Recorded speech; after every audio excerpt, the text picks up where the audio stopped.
Já a seguir não perca o segundo trabalho de Hércules, um podcast onde calha para matar saudades da infância.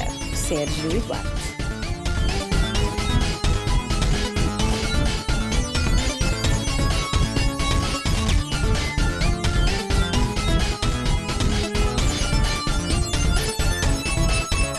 Bem-vindos a mais um episódio do segundo trabalho de Hércules. Eu sou o Sérgio. Eu sou o Duarte. E eu sou o Gonçalo. Nós hoje vamos finalmente pôr um ponto final à saga da nossa vida aos quadrinhos. Sim. E vamos tentar hoje finalmente rematar a nossa entrada no mundo dos cómics. Começamos por onde, Duarte? Eu acho que nós acabámos na sessão passada, nós estivemos a falar um bocadinho sobre a Interzona. Não a Interzona não, mas foi sobre a questão do Salão do Porto. E acho que isso deixa... Tu se calhar fazes a apresentação do Salão do Porto melhor do que tu. Acho que não há aqui ninguém que possa apresentar melhor esse salão. Eu não fui a esse salão. Eu nunca fui a esse salão. Só ouvi da tua pessoa. Por isso, se calhar, queres dar uma apresentação. O que é que era o Salão do Porto? Então vamos fazer assim. Quando nós começámos a visitar o Porto por causa da banda desenhada, Gonçalo, nós nessa altura já éramos clientes da BD Mania, não era? Já. Nós apontámos aqui os defeitos do modelo de negócio da Destart, começámos a fazer fugas em direção à Nona Arte, que era uma loja no Cais da Alfândega, aqui em Lisboa. A Mongoré também. A Mongoré, muito importante, é verdade. Que tu me dizias que não começou no Centro Comercial Lusíada, não foi assim? Sim.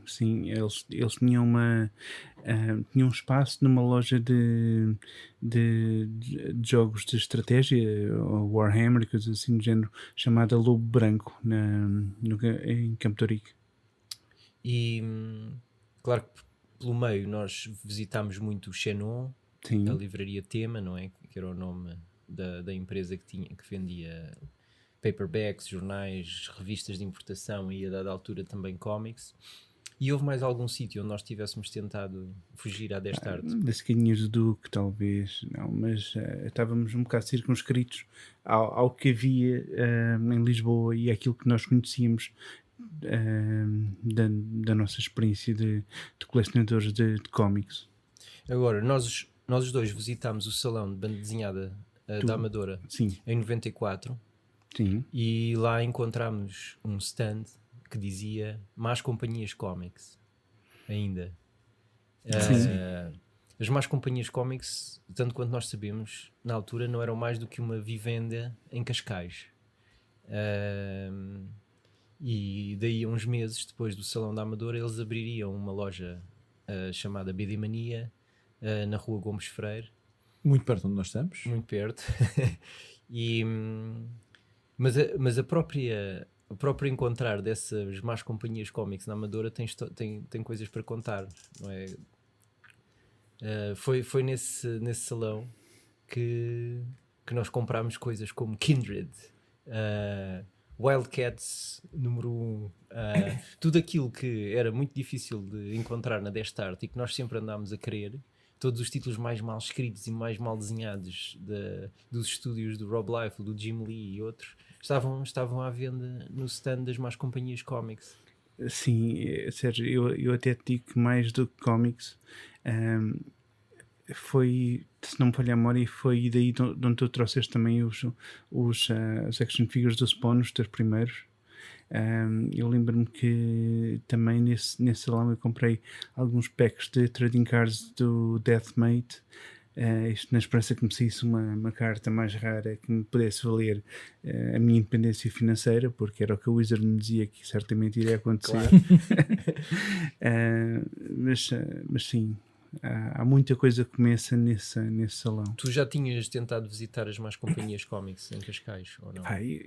Eu quero te dizer que talvez, porque eu tinha uma amiga minha que morava em São Domingos Terrana, em Tiro, que ficaria mais ou menos naquelas redondezas. Eu tenho ideia que houve uma vez que tentámos dar com aquilo e não conseguimos. Sabes que eu tinha a ideia de uma história que se calhar eu inventei, mas que tu tinhas conseguido chegar à porta das más companhias cómics e que foste atendido por um deles, muito ensonado, tipo, acabado de sair da cama e despertado pelo vosso tocar. Que eu me lembro, não, Sérgio, mas também estamos a falar de coisas há 30 anos atrás que eu já não me lembrarei tão bem quanto isso. Uma pergunta, foi nesse salão em 94, na Amadora 94, que compraste aquele trade paperback dos Wildcats? Nós falamos dos Wildcats. Não, acho que não. Acho que eu adorava esse trade paperback. Eu lembro que tu me prestaste-me e eu fiquei de tal maneira tão fascinado que numas idas a uma loja de BD, provavelmente a TV da Mania, eu encontrei e comprei de imediato. Eu lembro que tu na altura já estavas numa fase de Sandman e tu, porquê que vais comprar isso? E eu tipo, mas é os Wildcats.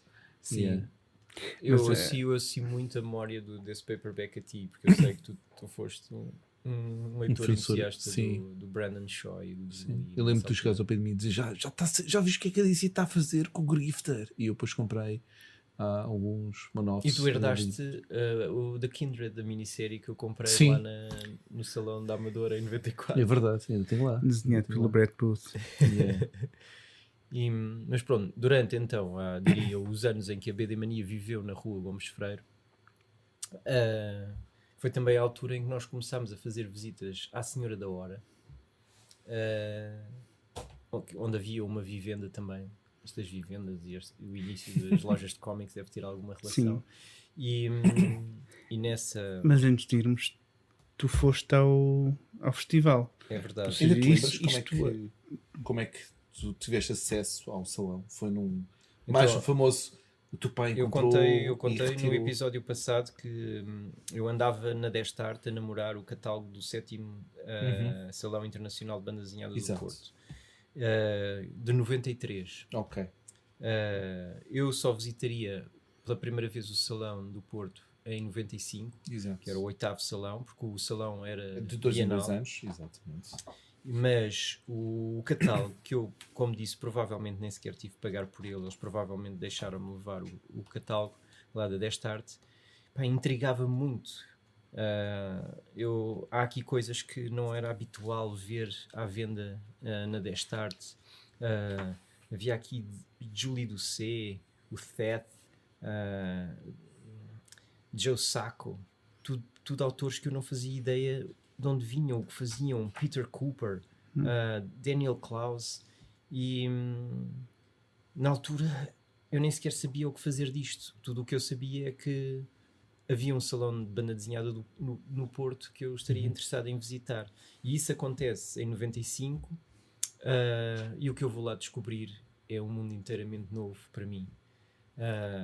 Peter Cooper, José Carlos Fernandes, quem é que mais naquele ano? Eu posso dizer que tu falas com algum entusiasmo, se calhar até para não ser aqui muito perspectiva aqui na gravação, mas eu posso dizer que para juntar isso, eu lembro perfeitamente o dia em que tu chegaste à escola depois de ter ido ao Salão do Porto. Nós éramos colegas, tu sentavas-te atrás de mim e tu não chegaste propriamente a horas, ou seja, eu lembro que eu estava primeiro na sala e quando tu chegaste bateste-me no ombro e disseste-me, Duarte, o Salão do Porto, porque havia a expressão, não é sequer havia Salão de BD, era tipo o Salão do Porto, e começas-me a falar de Peter Cooper, metes-me coisas praticamente pelo ombro acima para dar uma vista de olhos, e eu lembro que fiquei um bocadinho de quem estava habituado a ler Homem-Aranhas e Spawns e Wildcats, não é? Ter este acesso a esta coisa toda era muito estranho, mas tu estavas a delirar completamente com tudo isto, sobretudo com Peter Cooper. Eu lembro que Peter Cooper eu conhecia algumas coisas de Peter Cooper, e tu chegas com olha isto, e era o Kafka do Peter Cooper, acho eu, e estavas completamente fascinado com aquilo. Os contos mais pequenos do Kafka adaptados a BD pelo Peter Cooper, que é um autor nova-iorquino, ligado à revista World War III, autor de capas da New Yorker e tem assim um traço muito quase cubista, muito retilíneo e isso tudo. Sim. E lembro-te completamente louco por aquilo. Tinha uma exposição só dedicada a si, numa das secções do Mercado Ferreira Borges, onde corria sempre o salão. do Porto. Nesse ano havia também uma sala dedicada à Drawn and Quarterly, uma pequena editora independente de origem canadense, uma secção dedicada a Fernando Relvas e numa área provavelmente, não sei se dedicado a publicações pequenas, havia várias pranchas do José Carlos Fernandes. Ok. A primeira coisa que eu faço quando entro no mercado de Ferreira Borges foi ir para a zona comercial. Porque estava a decorrer uma sessão de autógrafos com o próprio Peter Cooper. E eu compro esse livrinho da não sei, NMB, há aquela editora, agora não consigo tirar a sigla, mas se não é NBM, é NMB. E o Peter Cooper estava a assinar exemplares do livro e eu adquiri um no stand de uma loja chamada Interzona, da qual eu nunca tinha ouvido falar antes. Levo o livro, o Peter Cooper foi o mais simpático possível, fez-me um desenho do rato da personagem que está na capa desse livro do Kafka.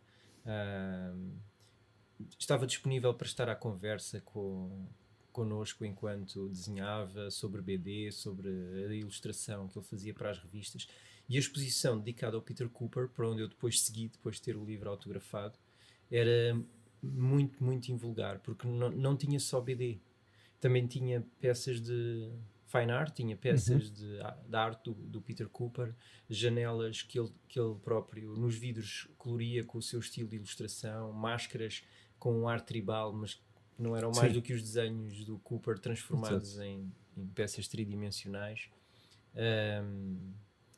Depois foi um bocadinho tentar beber tudo aquilo, todos aqueles autores da Drawn and Quarterly que lá estavam expostos.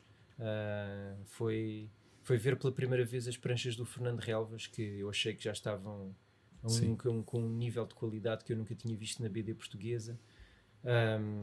Foi dar conta de que existia uma coisa que era o Quadrado, uma revista publicada pela malta ligada ao Salão de Banda Desenhada do Porto, a Susana e o José Rui, que são personagens queridíssimas para mim.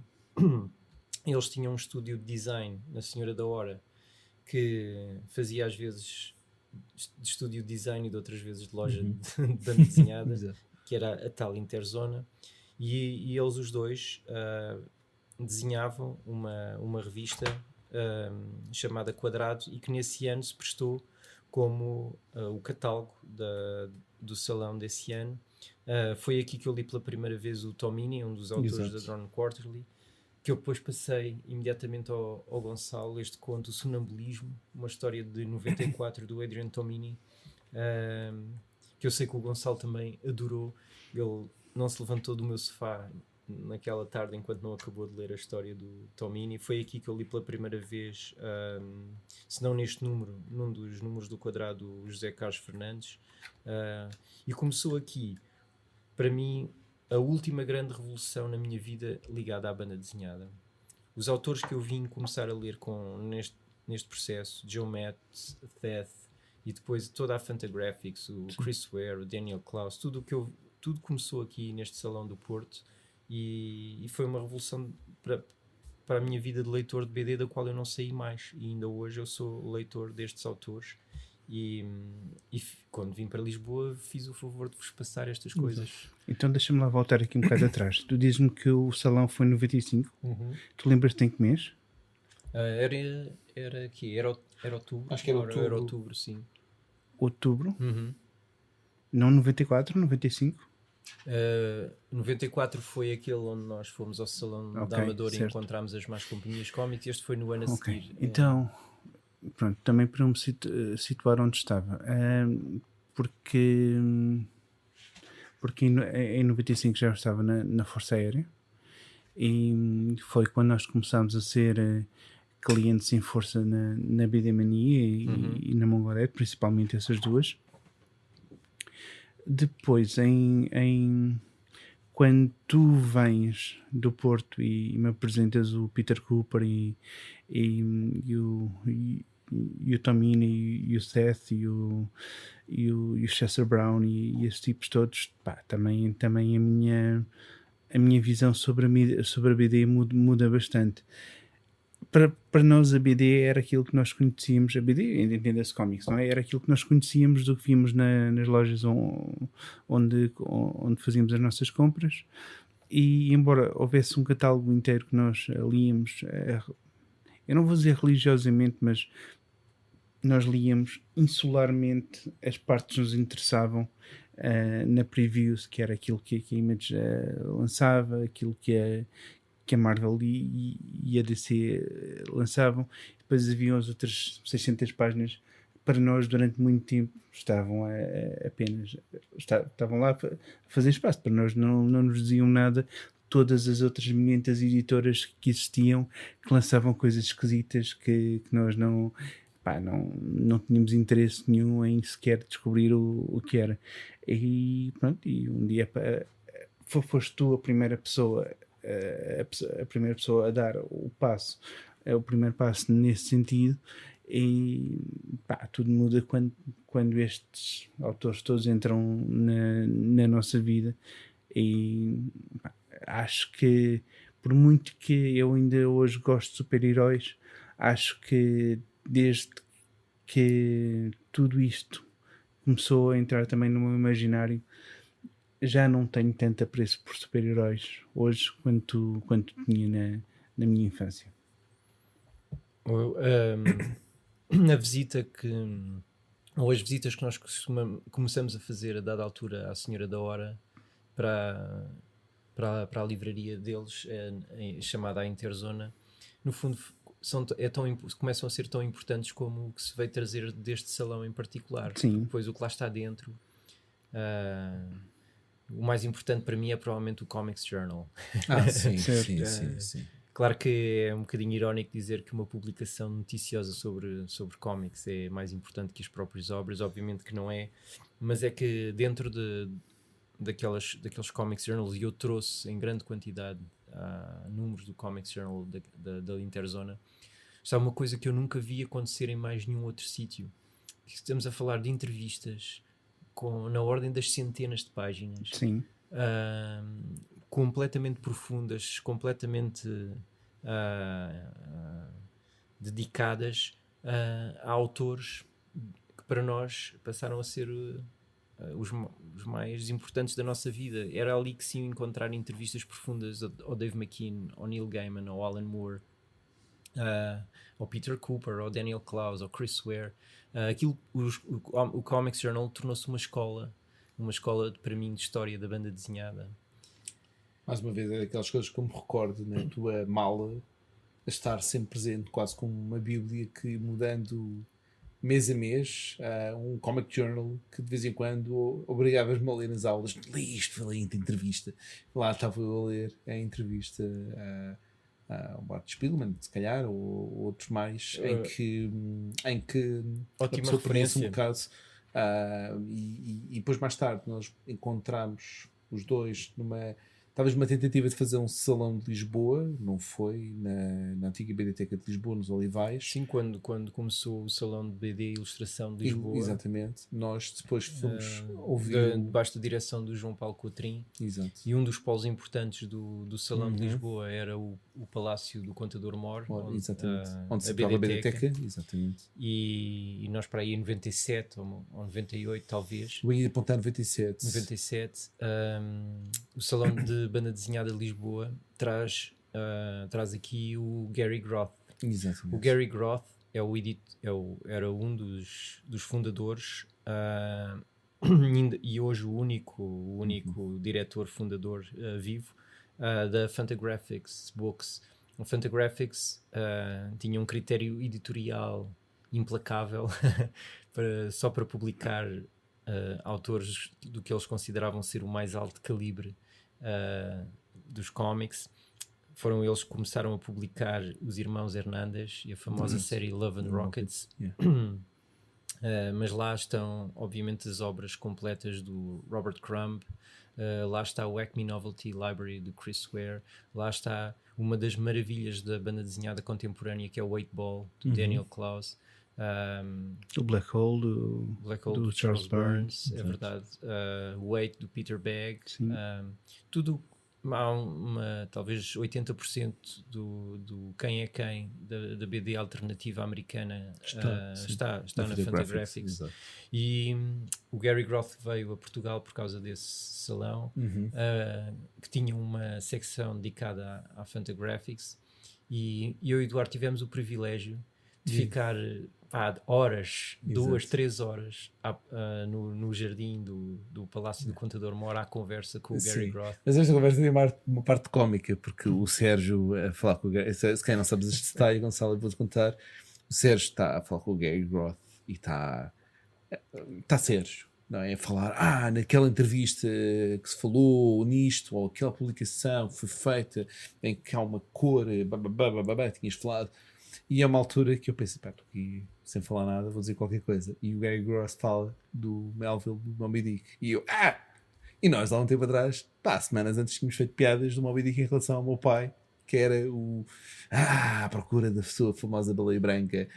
E eu decidi intervir no meio daquela piada toda a dizer, nós, há um tempo atrás, o meu pai gosta imenso de Moby Dick. Ele, mas o que é que o teu pai gosta de Moby Dick? Explica. E nós, eu fiquei só com a cena da piada, não era... Estamos a fazer umas piadas e tal. E eu lembro do Gary Groth olhar para mim daquela de ok, próximo e eu fiquei daquela de eu nunca mais vou abrir a boca ao pé do Gary Groth. E o Sérgio lá no meio ok, tirando Melville e tivemos 1 hora num frio de rachar. Estava bastante frio. O Sérgio mas o Gary Groth eu acho que estava tão entretido como nós. Estava. Nós não, éramos só três pessoas, nós os dois e um outro senhor, que eu me lembro que tinha uma t-shirt do Tantan. Exato. Mas eu acho que ele estava tão entretido como nós com a conversa. Ficámos embrenhados durante 2 horas ao frio. A mulher do Gary Groth estava lá dentro com o pessoal da organização. Estamos já a olhar para o relógio. Mas o Gary Groth não quis saber do assunto. Estava completamente satisfeito de estar a conversar connosco sobre cómics. Vou ter que fazer aqui uma pequena pausa. Vou ter uma pergunta a Sérgio. Disseste, tinha uma t-shirt de quem? Tantan. Do Tantan. Ou seja, até à data estamos a falar de tretas, é o Tintin. Mas como é Gary Groth, não, o espírito de Gary Groth está aqui no meio de tudo, eu não posso ser Tintin porque posso ofender o senhor que não está aqui presente. E agora eu Tantan. Olha que eu acho que o Sérgio está a ser coerente, porque ele tinha até que uma vez disse Lucky Luke e não Lucky Luke. Muito bem. Estou a tentar igualizar as já que estou a falar de pronúncias. Ok, muito bem. Mas eu lembro dessa. Eu aproveito a tua deixa. Agora todos os tacos estavam a dar dentro e agora vou-te lixar. Sobre o Comics Journal, que tu lembraste que eu andava com a entrevista ao Art Spiegelman. Sim. Na mala, quando estávamos no liceu. E eu faço a referência que essa entrevista ao Art Spiegelman foi fundamental na minha vida. Foi talvez daquelas obras que... salve seja, mas que ao lado de um livro como o do Understanding Comics, do Scott McCloud, mais importância teve para eu compreender que a banda desenhada era uma forma de arte. E adorei essa entrevista ao eu por acaso, é engraçado, passado quase 30 anos ou o que for, é engraçado estar presente nos dias em que éramos colegas, por isso eu vivi isto quase diariamente, e lembro perfeitamente quando tu também tens a perspectiva do mouse e levas o mouse contigo e dizes, Bart, este livro mudou um bocado a minha visão, e lembro de tentar expressar. E lembro perfeitamente de ver o mouse na Barata e na Bertrand, eram sempre aqueles, se fosse a secção de BD, estava sempre... a Difel tinha publicado aqui em Portugal. Estava sempre à vista rapidamente, por isso sabia-se o logotipo, sabia-se a cor, sabia-se a forma daquela, quase cover, aquele desenho da cabeça do rato. Por isso eu lembro que não era novidade para mim, mas a leitura seria novidade. E lembro-te mais uma das coisas de tentar, tens que ler, tens que ler. E não é ler, tens mesmo de sentar e não estás a fazer nada, estás a ler o mouse. E essa entrevista, agora só para ter certeza, era esse Comic Journal que tu tiveste na tua mochila durante, ou seja, tu tinhas Comic Journals que ia substituindo, mas havia um que de vez em quando estava sempre disponível para segurança. Era esse? Eu li esse muitas vezes, assim como a do Chris Ware, a entrevista ao Chris Ware no eram 2 comics journal que andavam muito comigo. Ok, boa. Mas vá, agora eu vou-me calar. Gonçalo, conta lá das tuas experiências na Interzona. Então, mas espera aí, corrija-me se eu estiver errado. O Wild Party não entra na tua vida antes do mouse? Não. Ok. Não. Mas eu li o Mouse em português. A primeira vez eu li na edição da Difel. E numa coisa tens razão. Foi o primeiro livro do Art Spiegelman que eu tive na edição original e autografado. Sim, recordo-me Ele disso. foi comprado no Salão de BD da Amadora de 95, quando o Art Spiegelman tem cá uma exposição retrospectiva de toda que estava cheia de gravuras do Mouse e de pranchas do Mouse. Mas o que eu comprei nesse ano foi o The Wild Party, do Joseph Moncur March, um poema da Jazz Age, que contava o Art Spiegelman tinha sido uma das obras que foi mais importante para o William Burroughs decidir tornar-se escritor, coisa que eu não sabia. E tenho lá dentro um autógrafozinho do Art Spiegelman, que é uma garrafa de uma bebida alcoólica perigosa por ter uma caveira no copo. Mas eu quero ouvir-te sobre a Interzona, sobre os dias em que começaste a fazer compras na Senhora da Hora. Epá, eu não me lembro já a Sérgio, mas a primeira vez que lá fui talvez tenha sido com a tua companhia. Tens recordação disso? Não sei se foi, não sei. Por acaso pensei que lá tivesse sido sem mim, provavelmente uma viagem que fizeste com a Dora na altura. Ou... É possível. Eu e a Dora tínhamos o hábito de irmos ao Porto. Não vou dizer com muita frequência, mas com alguma frequência íamos lá passar um fim de semana acima. E primeiramente para termos tempo juntos sozinhos. E depois posteriormente começou a haver o bónus de haver uma loja de BD no Porto. Uma loja, neste caso, por enquanto ainda é uma loja entre aspas, porque ainda é vivenda na Senhora da Hora. E depois foi lá que eu comecei a ver coisas que, por um lado, o Sérgio já tinha e outras que ele ainda não tinha, mas viria a ter. Eu sei que foi lá certamente que vi o Big Numbers pela primeira vez. O Cages tu talvez já tivesses, mas eu sei que eles tinham também. E eles depois tinham uma data de back issues de BD que nós seguíamos na altura e que achávamos que eles pediam um preço exorbitantíssimo, e objetivamente era. Eu aqui comigo tenho a minha cópia do Sandman número 8, que foi a minha prenda de anos em 1996, e o preço que foi cobrado foi 7.735 escudos. Eu nem sequer sei converter isso para euros. Mas na altura era por um cómic, por um panfleto. Que é 14 euros hoje em dia, 7 contos. Não, 7 contos é 600 escudos. Não. 35 euros? Sim, 35. Sim. 35. Tu pedires 35 euros por um cómic hoje em dia já é um bocadinho obsceno. Na altura era louco. Completamente.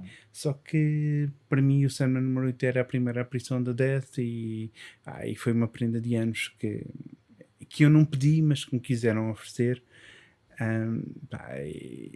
Então a Interzona depois acabou por se tornar uma referência nas minhas idas, primeiramente ao Porto com a Dora e depois com o Sérgio também a fazer-nos companhia.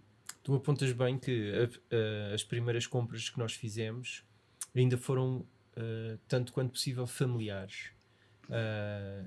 As obras do Dave McKean, do Neil Gaiman, do Alan Moore eram mais fáceis de serem compreendidas, como que objeto é que está aqui.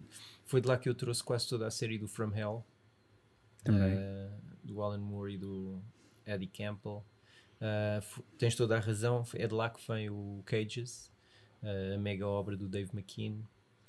E o Big Numbers, sim, também a obra impossível de acabar, a obra que todos os autores ou morrem pelo caminho, nem o Bill Sienkiewicz nem o Al Columbia conseguiram terminar o Big Numbers do Alan Moore. Depois nós começámos a trazer muito mais provavelmente as coisas do Daniel Klaus, não é? Fomos lá buscar muita coisa do Sim, 8-Ball. isso tudo entra primeiro por ti. Antes de eu próprio começar a adquirir esses autores, tu foste a primeira pessoa que meteu, pá, sei lá, o Sleepwalk and Other Stories nas mãos, o It's a Good Life If You Don't Begin to Seth, o Like a Velvet Glove Cast in Iron, pá, que foram coisas que eu li, tipo, caramba, isto é difícil dizer, isto é melhor do que os Wildcats. São linguagens diferentes. Mas é difícil também. Mas são linguagens completamente diferentes. Eu tenho que distinguir. Uma coisa são aquelas fantasias de poder de putos de 12 anos, e outra coisa são coisas bem mais adultas, mais complexas, especialmente as cenas do Klaus, que parecem mais seguidas do imaginário do David Lynch. Exato. E quando essas coisas começam a entrar na minha vida, primeiro a partir do Sérgio, e depois eu começar, espera lá, existem mais coisas além da Marvel e da DC e da Image, e eu também ter começado a descobrir depois também outras coisas, como o Joe Matt, o Chester Brown, esses tipos todos. A loja obviamente não morreu, não é? A Interzona saiu da Senhora da Hora e foi abrir portas primeiro no Parque Itália, num pequenino centro comercial no Parque Itália. Depois muda-se para o centro comercial Brasília, numa altura em que eu acho que a Interzona tinha feito uma parceria com a BD Mania. Sim, porque eu lembro de ver isto durante algum tempo a loja chamava-se BD Mania. Exato. Era a BD Mania do Porto. Exato. Eu lembro muitas vezes receber, a BD Mania muitas vezes mandava umas cartinhas a dizer que a sua standing order está... tinhas um papelinho, e eu lembro, ou os convites, e aparecia sempre lá o logotipo da BD Mania e Interzona com a BD Mania. Exato. Ainda no Parque Itália já era BD Mania? Provavelmente, acho que é isso. Acho que é aí que eles abrem a BD Mania no Porto, com a parceria com a Interzona. Eu diria que é mesmo possível que nunca tenha havido o nome Interzona no Parque Itália. Eu sempre gostei muito dessa loja do Parque Itália. Era uma loja relativamente pequena, mas muito bem recheada de coisas interessantes e que nos puxavam sempre pela carteira. Eu lembro-me perfeitamente de uma vez que fui ao... Não, ou seja, eu não sei se estavas lá ou não, mas eles já começavam a ter também alguma merchandising. E eu a dada altura, porque eu embora também seguisse estas coisas mais alternativas, eu não larguei de todo os super-heróis. Eu continuei a comprar primariamente super-heróis, mas também tinha já uma parte do orçamento dedicada às coisas alternativas. Mas há uma altura em que o merchandising começa a ganhar alguma preponderância também nas minhas compras. E a partir de meados dos anos 90 já se começa a ver muita coisa de merchandising nas lojas de BD.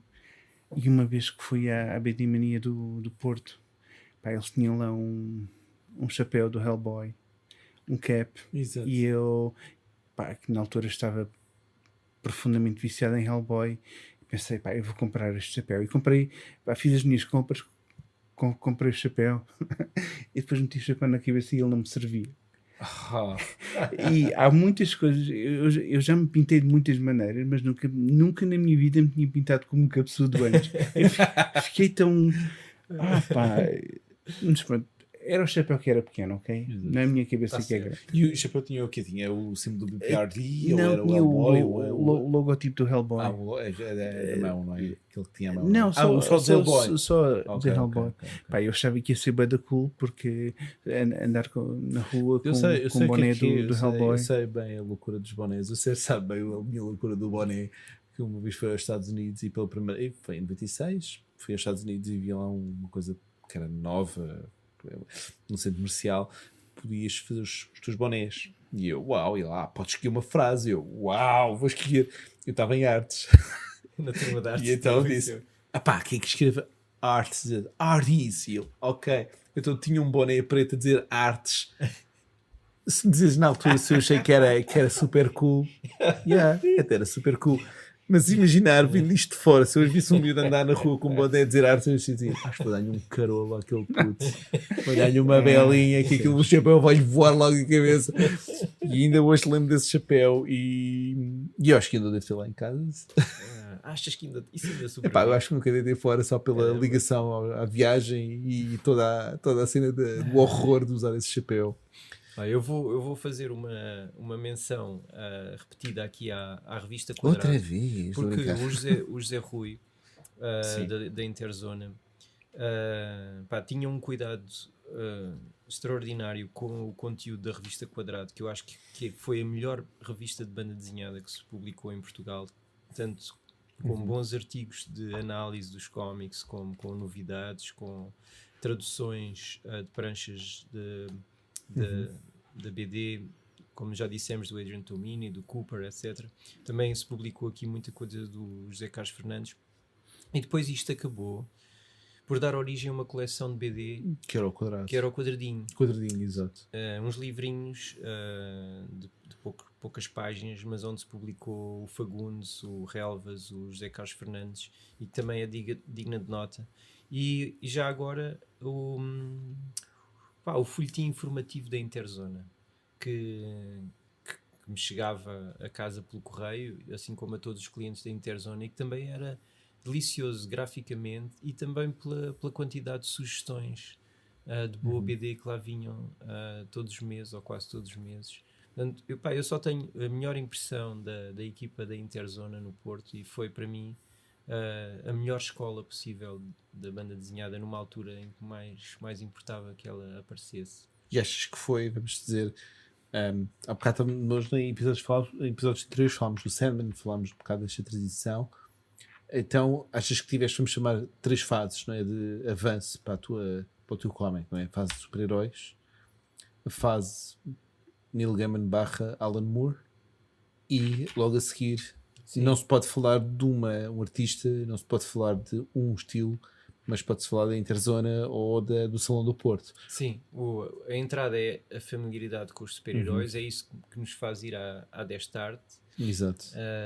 Depois lá dentro descobre-se a etapa 2, que é de facto o Neil Gaiman, o Dave McKean, o Alan Moore, e a geração da British Invasion, não é? Exato. O produto que vai enriquecer um bocadinho as leituras. Sim, o produto maior da British Invasion, que é a Vertigo, uma subselo, não é? Um subselo da DC Comics, que publicava dita BD para leitores maduros, não é? Mature readers. E depois, então, como tu dizes muito bem, a terceira fase, que nos leva à Fantagraphics, que nos leva a Drawn Quarterly, ao Art Spiegelman e todos os autores de BD. Então, eu vou fazer uma pergunta aos dois, e se calhar pode ser o Gonçalo a falar primeiro até. E uma pergunta é muito simples. Nós estamos a falar então da entrada de Interzona e há um clique, não é? Ou seja, ao ler isso, a pergunta é: qual era a grande diferença que vos fazia mais emocionalmente e mentalmente com as leituras desta nova vaga, não é? Vamos chamar os artistas do Salão do Porto. Estamos a falar de Tomini, estamos a falar de Cooper, estamos a falar de Chris Ware e por em diante. O que é que era o clique? Ou seja, o que é que vos fez de repente dizer, pá, no teu caso não, Gonçalo, porque eu sei que tu continuaste a ler super-heróis e um bocadinho passado, não como a séries que houve assim quase um corte drástico. O que é que te fazia, se calhar, fazer aquela opção de, pá, eu adoro um bom Homem-Aranha, como adoro um bom Sandman, ou adoro um bom Hellboy, mas aqui há uma coisa que estes não me oferecem. Ou seja, o que é que acontece? O que é que há ali que... Porque se calhar muitas pessoas que se estão a ouvir não ouviram falar de Peter Cooper nem de Spiegelman, não é? Por isso, qual era o clique? O que é que fazia o clique? Porque eu sei que para mim o que mais me dificultava era mesmo a arte, porque eu vinha de uma escola, vamos chamar, de super-heróis. A minha transição era quase como uma barreira, por isso eu tinha que subir um muro para passar para o outro lado, e na fase de Interzona eu estava no muro, tinha acabado de aterrar no muro de Hellboy, vamos chamar, no muro em que estava a entrar nos Swamp Things, e estava a entrar no Hellboy, e estava a entrar nos né? no Sin City, no Sin City, coisas assim do género. Por isso eu estava quase um bocado. A fase de gibis, estava na fase de gibis quando vocês estavam. Sabes que eu a comprar. considero que o teu amadurecimento estava muito ali na Legend, que era o grupo de autores da Drawn Quarterly. Sim. Dark Horse. Da Dark Horse, Sim, desculpa, não exato. da Drawn Quarterly, da Dark Horse. Dark Horse. E que eu senti que para ti foi aquele salto. Sim, foi. A mim foi um grande salto. Eu lembro que de repente tudo o que eu comprava, tu lembras do Gary Gianni com Monster Man, que foi o grande que isto. Eu andei à procura do que é que havia de Gary Gianni para comprar. Sim. Mas eu tinha esta fase, eu entrei muito mais tarde em Chris Ware e Charles Burns, por diante, muito mais tarde. Mas a pergunta é: qual foi o clique? O que é que fazia o clique? O que é que fazia mexer as peças? Eu vou-te responder isso usando uma palavra que é identidade. E deixa-me agora explicar. Tu, quando és miúdo e lês o Homem-Aranha, e lês o Super-Homem, e lês o Batman, tu queres ser esses personagens quando cresceres. E depois quando cresces percebes que não é surreal tu poderes ser um super-herói, porque na vida real não é possível. Mas tu queres continuar a acreditar nisso mesmo. É por isso que continuas a ler os super-heróis. E tu depois quando lês por exemplo, o Sonambulismo, a primeira história que o Tamini, do Tamini que eu li, que o Sérgio me meteu nas mãos, tu identificas com aquelas pessoas. Porque aquilo são pessoas verdadeiras e às vezes tu ficas, isto sou eu. E eu já passei por isto. E pá, foi isso que me atraiu muito quando eu comecei a ler estes tipos todos. Não era como se eu me estivesse a inserir nas histórias, mas tantas poderiam ter sido sobre mim, ou sobre o Sérgio, ou sobre ti, ou sobre qualquer outra pessoa.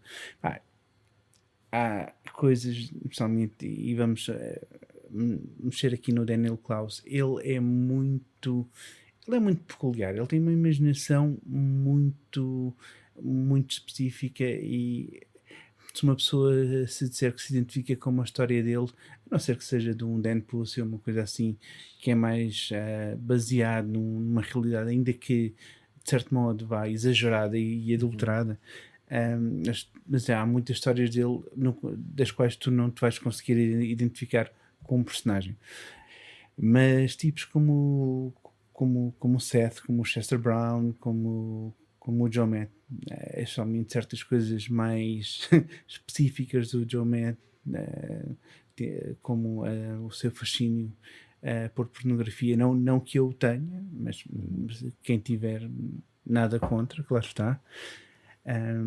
E diria que para mim o clique foi esse, ou foi começar eu ver que as minhas experiências estavam refletidas nessas histórias. Eu percebo isso porque eu mais tarde, quando leio, neste caso, não Art Spiegelman, Chris Ware, e depois também um bocadinho mais os outros autores, mas que sobretudo Chris Ware tem aquela história um bocado meio melancólica de ficar, sabes, com um certo peso, não é?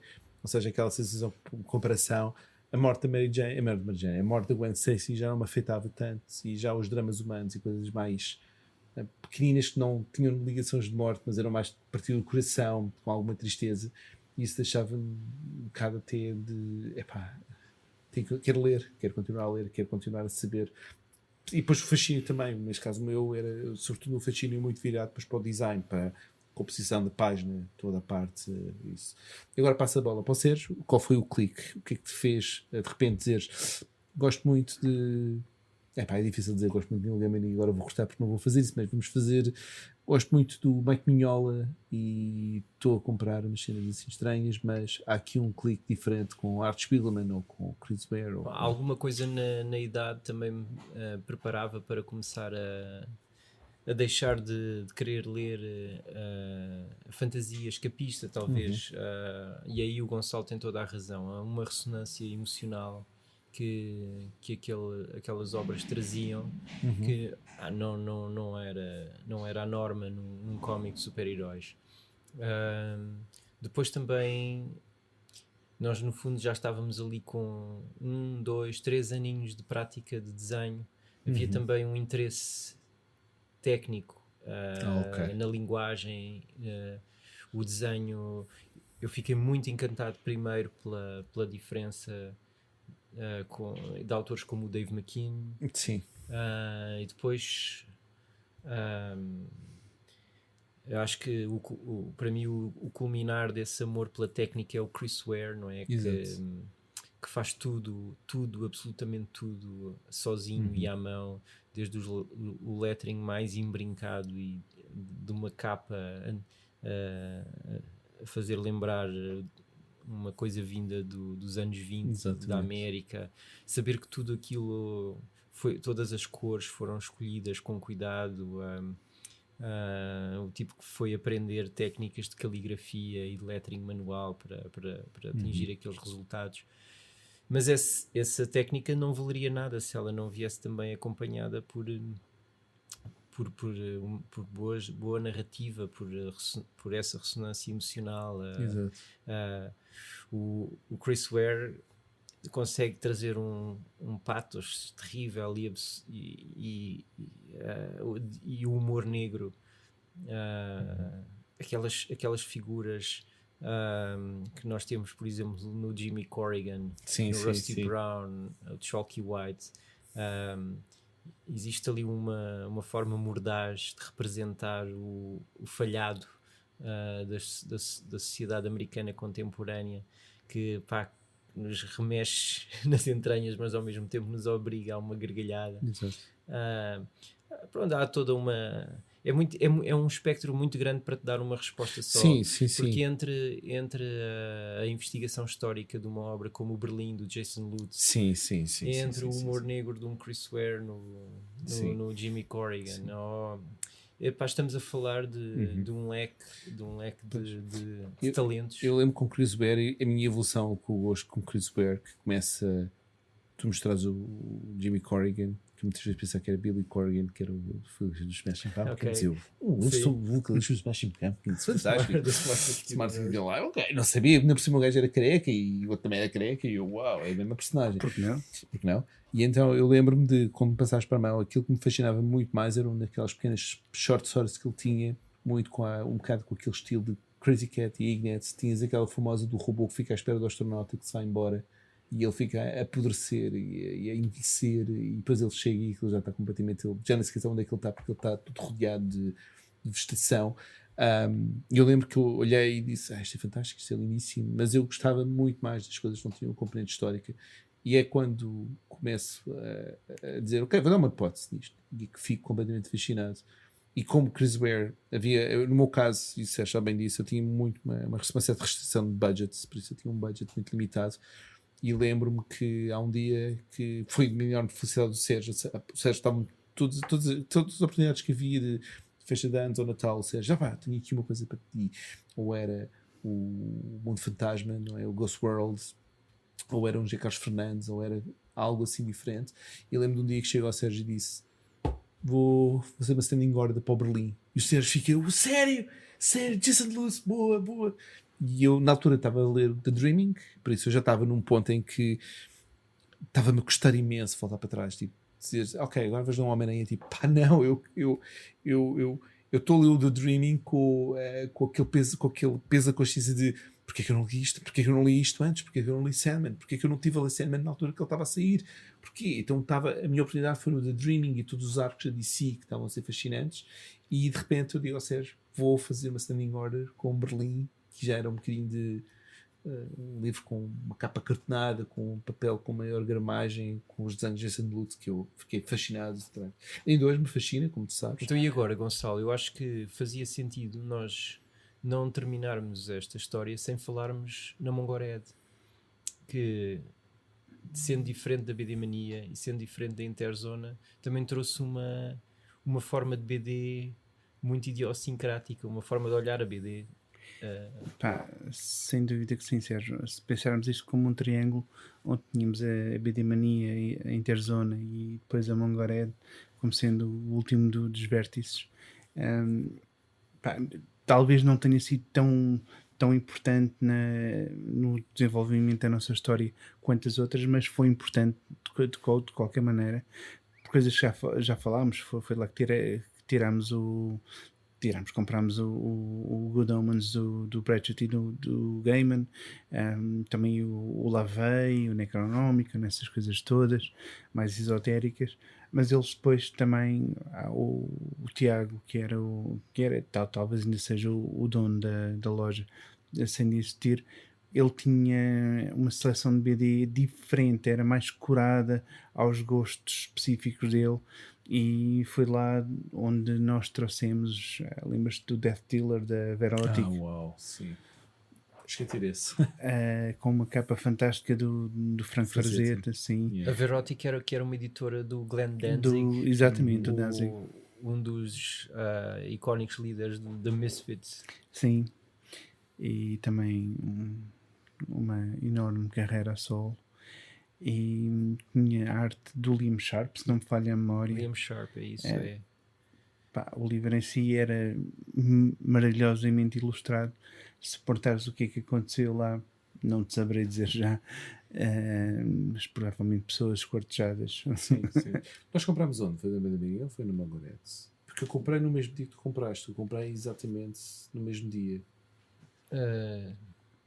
A Mongorede era de facto uma possibilidade, porque era o sítio perfeito para ir encontrar Simon Bisley, sim. Liam Sharp e esta mistura com o Frank Frazetta. Eu só lembro do Sérgio dizer: tem cuidado de ler, porque tu tinhas aquele lado muito de saber como é que as coisas eram coladas. Tipo, tu não abras muito este livro, porque isto é colado a quente e as folhas vão saltar logo. Eu lembro de ler o Death Dealer agarrado à lombada, tipo, eu não posso estragar isto. E a arte era fantástica, tinha aquela capa com Death Dealer escrita vermelho, eu vou apostar que tinha relevo, tinha assim um relevo, acho que e depois tinha fora dele montado no cavalo com o capacete e os olhos a brilhar. Que era uma pintura do Frank Frazetta. E eu adorei aquilo, fiquei, isto Eu não sei se isso que tu estás a descrever é a capa do Death Dealer. Eu acho que isso é uma ilustração dentro, porque a capa do Death Dealer, pelo menos do primeiro, era aquela mais icónica em que tens o personagem ao centro, a agarrar um machado quase por cima da cabeça, talvez rodeado por um grupo de mulheres a adorá-lo, creio eu, ou então montes de corpos mortos. Tipo isto. Isso era, lá está, seria uma ilustração mais interna. Eu ia procurar a capa eventualmente. Mas eu sei qual é a capa, a imagem do Frank Frazetta. Porque eu acho que depois ainda houve um Death Dealer 2 e talvez essa tenha sido a capa. Sim. Exato. O Tiago da Mongorete também nos punha lá muito material da 2000 AD, não é? Sim. Era um bom sítio para encontrar os ABC Warriors e Judge Dredd. E ele tinha também uma coisa que nenhuma das outras tinha, que era cassetes de VHS de anime. E possivelmente, mas aqui não vou meter a mão no fogo ou não, ele talvez já tivesse alguma mangá. E ele também não era uma livro, como tu disseste, havia o Anton LaVey, os livros do Anton LaVey encontravam-se lá, mas também muita literatura de margem, não é? Havia muito livro invulgar, que eram coisas que nós só vislumbrávamos um bocadinho nos catálogos americanos, como a preview. Tu sabes que agora que falas nisso, eu tenho ideia que vi lá à venda, isto já também há perto de 30 anos atrás, uma coletânea de poesia de um tipo chamado Hartley Fisher, que ele tinha uma editora pequena nos Estados Unidos chamada Boneyard Press, não falha a memória. E alguns num dos catálogos da Preview que nós lemos vinham algumas páginas com umas ilustrações também eu não vou dizer que eram do Maquin, mas eram maquinescas, e depois com vários poemas, todos eles mais tristes e pesadões do que os outros, porque aparentemente aquilo seria uma compilação de poemas dedicados a uma namorada dele que teria morrido ou teria sido assassinada, e acho que a história toda foi uma treta enorme. Mas eu lembro-me acho que me lembro de ver isso à venda lá na Mongolhead. Tu ainda chegaste a ir, Duarte, a quais? Da Lusíada Eu ao centro comercial? tentei, acho que fomos uma vez ao centro comercial da Lusíada com aquelas famosas histórias de eu ir borrar de medo, porque para mim sair do que fosse da minha zona de conforto era Abandonar a Avenida da República. As Avenidas Novas para mim era tipo entrar no mundo Mad Max. E depois, mais tarde, já eu era um puto corajoso. Duarte, desculpa interromper, mas nós não sabíamos, mas tu eras o nosso Samwise Gamgee. Porque nunca estiveste tão longe do Shire. Exatamente, é verdade. Se eu dou mais um passo, isto é o mais longe que eu vou estar do Shire. Exatamente. Será que eu, quando o Sérgio estiver no leito da morte, eu vou estar a olhar para ele com aqueles olhos como no filme, tipo e dizer, uou, cheguei para trás. Uou, Gandalf. Exato. Exato. Mas ainda lembro quando vias a dizer um filme bonito.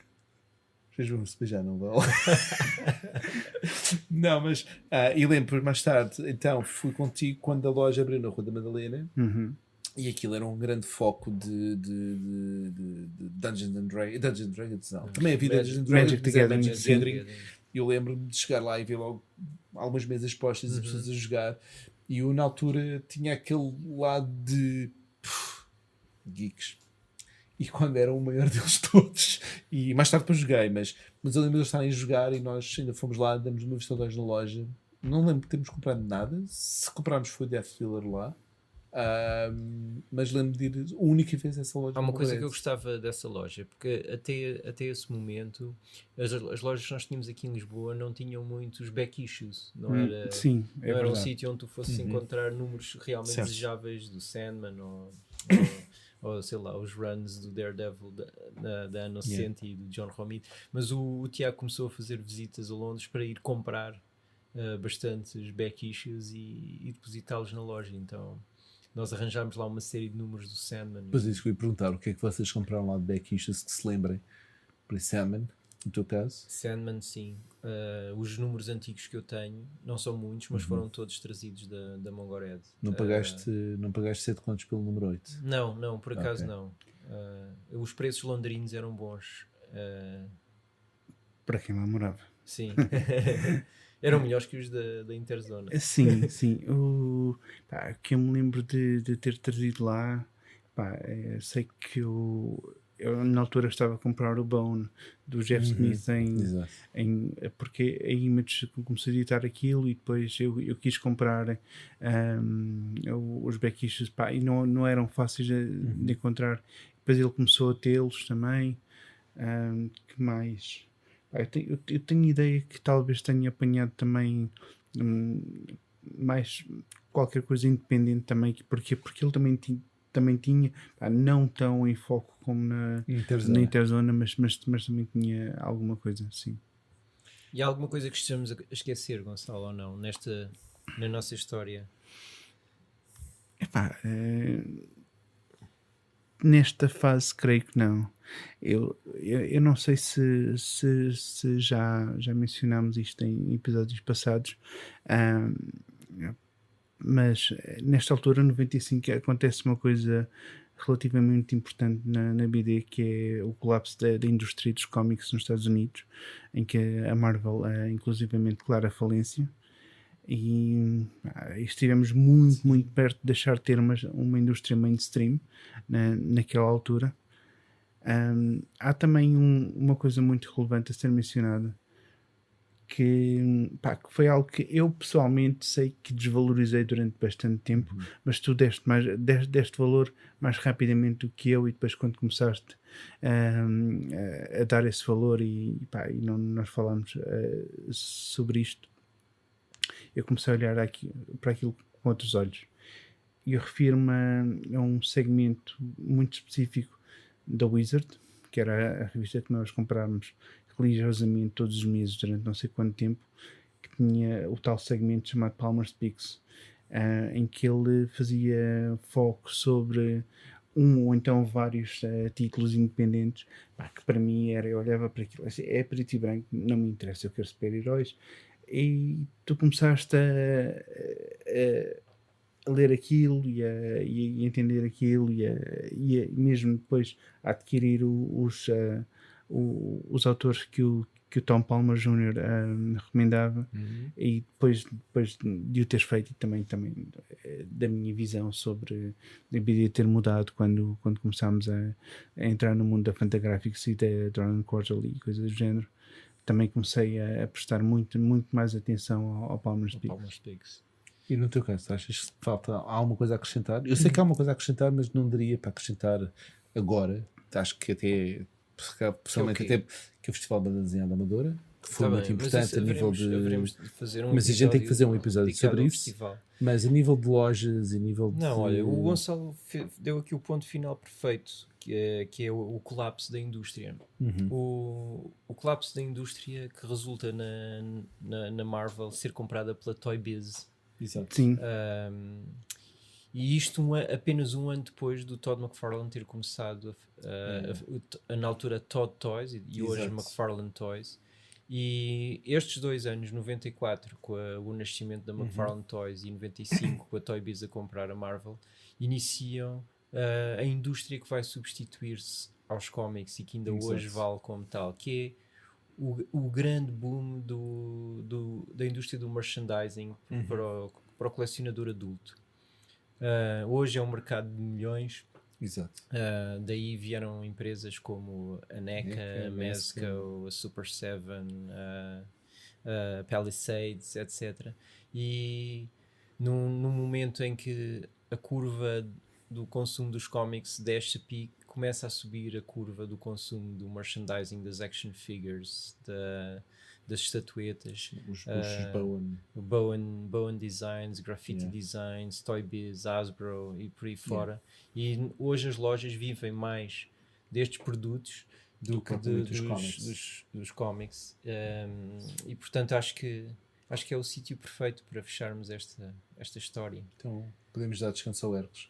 E achas que vamos dar descanso a esta nossa quinta parte, sexta parte? Eu não sei, já me perdi as partes. É a sexta. Isto é pelo padrinho. Mas vamos dar um bocadinho. Vamos só um bocadinho de nada. E muito pouquinho. Sim, porque há aqui um grande desejo. Voltamos aos cómics, com Sandman, claro. Eu acho que amadora. O preâmbulo está feito. Agora o que vier vai ser mais focado. Vamos começar a falar de autores, de títulos, e para isso vamos contar com quem? Vamos contar com o Gonçalo, não é verdade? É verdade. Pronto. E então vamos dar descanso ao Hércules. Sigam-nos nas plataformas de podcast, quase todas. No Instagram, @o segundo trabalho de Hércules. E por favor enviem os links a todos os amigos, ajudem a espalhar a palavra sobre o podcast. E está feito o nosso trabalho. Espero que tenham gostado desta longa demanda para contar a história das bandas desenhadas, ou da nossa relação com as bandas desenhadas. Por isso, adeus, até para a semana. Até uma próxima.